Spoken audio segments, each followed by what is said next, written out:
जलन। ममता बहुत ही सीधी और प्यारी लड़की थी, वहीं सुनील एक सरल और आगे बढ़ने की सोच रखने वाला लड़का। सुनील, बेटा सुनील कहाँ है? अरे जरा एक गिलास पानी तो दे दो। हाँ माँ, अभी आया। क्या माँ, पानी तेरे सर के पास ही तो रखा है। क्या हो गया है, तबीयत खराब है क्या? अरे नहीं नहीं, वो उठने का मन ही नहीं कर रहा था, तो देखा ही नहीं। वैसे क्या कर रहा है? यहाँ बैठ ना मेरे पास। माँ पढ़ रहा था। वो क्या है ना, नौकरी में तो वक्त नहीं मिलता, अब ऑफिस से घर आकर ही तो वक्त मिलता है। अच्छा अच्छा ठीक है, पढ़ ले जा बेटा। सुनील पढ़ लिख कर और आगे बढ़ना चाहता था, लेकिन माँ की तबीयत खराब देखकर सोचता है कि शादी ही कर ले। कब तक माँ का ख्याल वो अकेले रख पाएगा? तो एक दिन, माँ ये ममता है, मैंने इससे शादी कर ली है। तुम्हारी तबीयत भी ठीक नहीं रहती, तो मैंने सोचा शादी कर लेता हूँ। घर संभालने वाली और तुम्हें संभालने वाली कोई आ जाएगी तो अच्छा रहेगा। माँ अचानक से सामने बहू देखकर हैरान रह जाती है। बेटा ये क्या बात होती है? न बैंड, न बाजा, न दहेज, न शगुन, ऐसा कैसे बहू आ गई? माँ तू तो जानती है, मैं नौकरी के साथ पढ़ाई कर रहा हूँ, तो कहाँ से इतना पैसा बचा पाता कि धूमधाम से शादी करता। वैसे भी माँ, लोग तो आकर खाकर निकल जाएंगे, इसलिए बस वैसे ही। माँ जी, मैं आपका ख्याल रखूंगी। वैसे भी ये आगे की पढ़ाई कर रहे हैं, अच्छा कुछ कर गए तो सबके दिन फिर से अच्छे आ जाएंगे।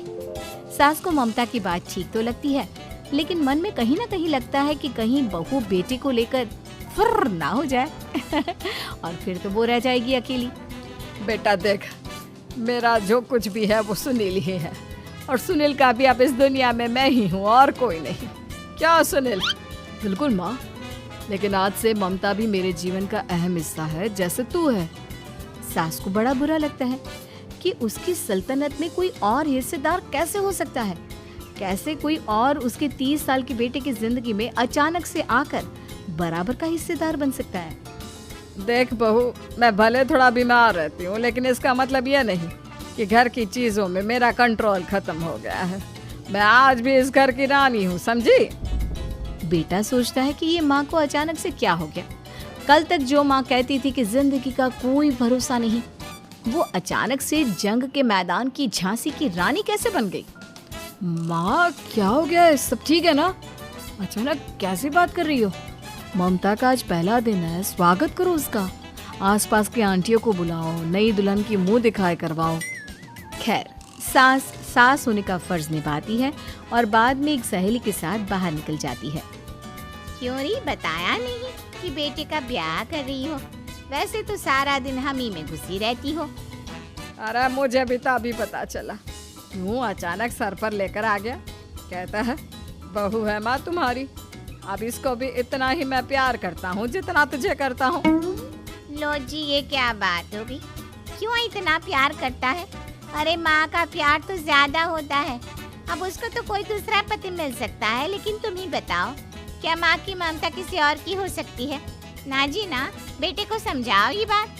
अरे क्या समझाऊं, मुझे तो खुद ही समझ में नहीं आ रहा कि क्या हो रहा है। जो बेटा कल तक माँ माँ करता था, अचानक से बीवी बीवी का राग आलाप रहा है। देखा, उसकी बीवी ना सुंदर और जवान है। सुंदरता के आगे तो एक से एक नहीं टिके। तो तेरा बेटा किस खेत की मूली है?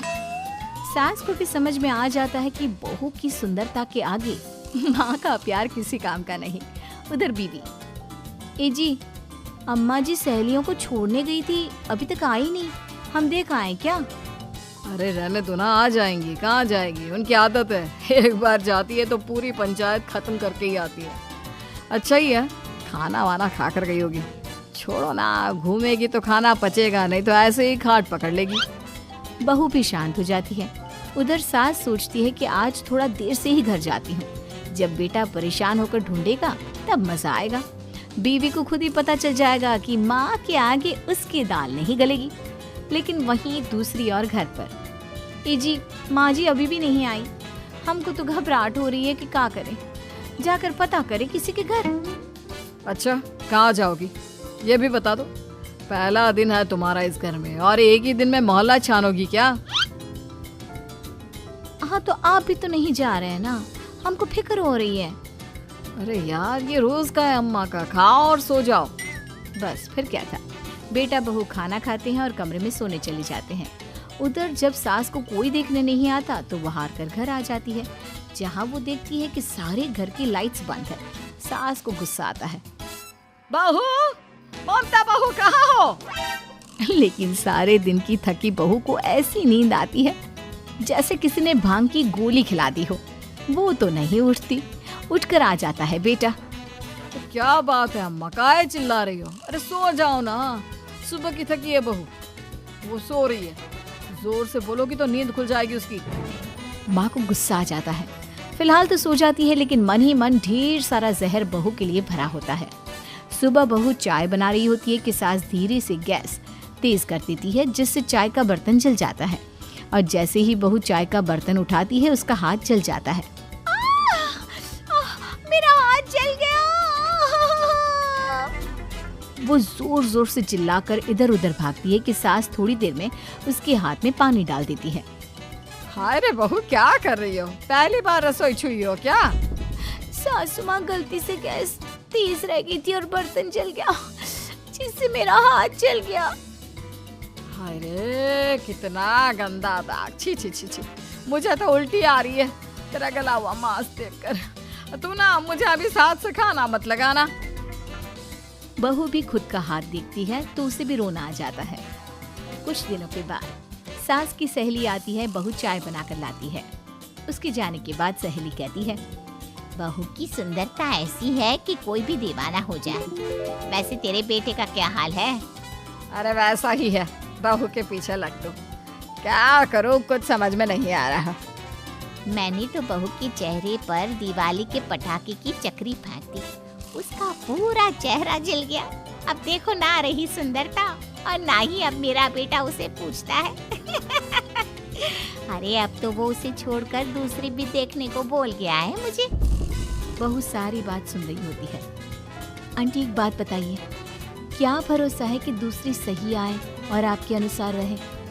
देखिए आंटी, मेरी सासू माँ को गलत बात सिखाने की जरूरत नहीं है। हमारा परिवार साथ में खुशी से रह रहा है। देख बहू, मेरी सहेली की बेइज्जती ना कर, वही अच्छा रहेगा तेरे लिए, समझी? बहू नहीं मानती है। वो बार बार उनकी सहेली को घर से निकल जाने को कहती है। तभी सास की सहेली पास के चूल्हे से लकड़ी लाकर बहू के चेहरे पर लगा देती है। बहू जोर जोर से रोने लगती है। अरे ये क्या कर दिया? मैंने कहाँ किया, ये तो तूने किया। तू ही नहीं चाहती थी कि बहू बेटी के साथ रहे, भला मैं क्यों करूँगी? मैं तो चली, निपटो अब। बहू रो रही होती है, दर्द से चिल्ला रही होती है, लेकिन सास उसे डॉक्टर के पास नहीं ले जाती। तभी पति आता है। क्या हो गया ममता? ये दाग कैसे लगा, कैसे जली? ममता कुछ नहीं कहती, बस दर्द से करा रही होती है। पति माँ की तरफ देखता है। हो ना हो माँ, ये पक्का आपका काम है। आप ही ममता से जला करती थी ना। देखना माँ, अब पुलिस आएगी, केस बनेगा, लेकिन पहले मैं ममता को अस्पताल लेकर जा रहा हूँ। सभी अस्पताल जाते हैं, जहाँ डॉक्टर ममता की सास से कहते हैं, आपने तो नहीं जलाया ना बहू को?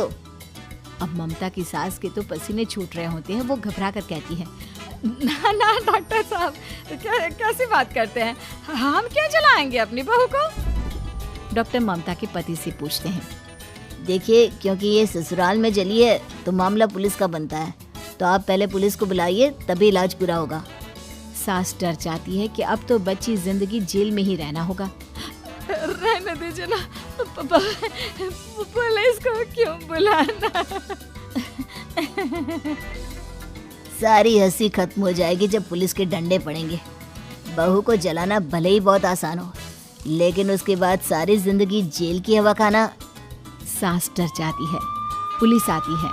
पास लेटी दर्द से करा रही ममता स्टेटमेंट देती है। तो क्या हुआ था, कैसे जली आप? ममता पास खड़ी सास को देखती है। बेटी बताओ, कैसे जल गई तुम?